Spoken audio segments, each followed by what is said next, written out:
Well, there's been so much going on, obviously. It's been easy to forget it, but there is still a presidential campaign going on this year. Until a few hours ago, in fact, the Democratic primaries were still in progress. But now it's done, at least officially. This morning, Bernie Sanders dropped out of the race. We are now some 300 delegates behind Vice President Biden, and the path toward victory is virtually impossible.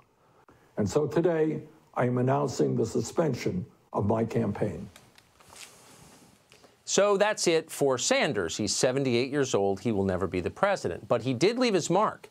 For 2 cycles in a row, Bernie Sanders evoked panic at the highest levels of the DNC. Twice in a row, Democratic Party leaders managed to crush him in the end. And they did that despite the fact that Sanders had a large and passionate following, as well as a genuinely populist message. The DNC, meanwhile, is ossified and corrupt and cares not at all about the actual lives of its voters. So how did they manage to beat him twice? Well, they couldn't have done it without Sanders' help. Sanders never wanted to win. Like so many ideologues, he wanted to lose. It makes him feel virtuous. In 2016, Sanders wouldn't attack Hillary Clinton for putting classified email at risk on an unsecured server. He didn't go after the grotesque scam that was the Clinton Foundation until it was far too late to matter. This year, he disavowed one of his own supporters for criticizing Joe Biden and then floridly praised Biden's character. Then Sanders sat by like an embarrassed child as Elizabeth Warren and CNN attacked him as a sexist. After a while, voters began to wonder the obvious. If the Democratic Party isn't bad enough for Sanders to attack it, then why do we need a revolution? Sanders never answered that question, and now he never will, because underneath it all, he was a party man to the core, always sad. All of which means Joe Biden is now the presumptive Democratic nominee. Nobody really chose Biden for this job. He wound up in it by a series of defaults, and it shows. Ask yourself, is Joe Biden ready to lead this country? Could he find his car in a 3-tiered parking garage? Could he navigate a salad bar? And by the way, what exactly is his position on the coronavirus pandemic? Those are the mysteries Democrats now face. Biden has been virtually invisible for the last month. That's not an accident. Joe Biden on camera means more moments like this. We cannot let this, we've never allowed any crisis from the Civil War straight through to the pandemic of 17, all the way around 16. We have never let our democracy take second fiddle. We can both have a democracy and elections and at the same time correct the public health. You follow that? Correct the public health. It's hard to imagine a man like that making it through a presidential debate or even staying awake through the inaugural proceedings. It seems likely that at some point Democratic leaders will try to find a way to replace Biden before the November election. Andrew Cuomo is the obvious replacement, but there are many others.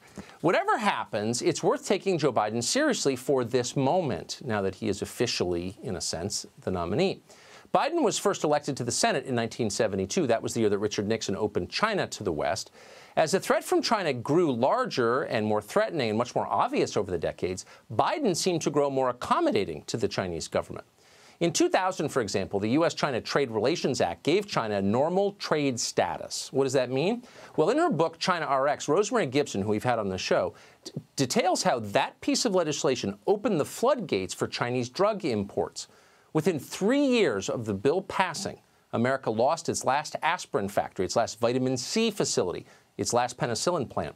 Our ability to make critically vital antibiotics in this country vanished, and that was a serious blow to our national security.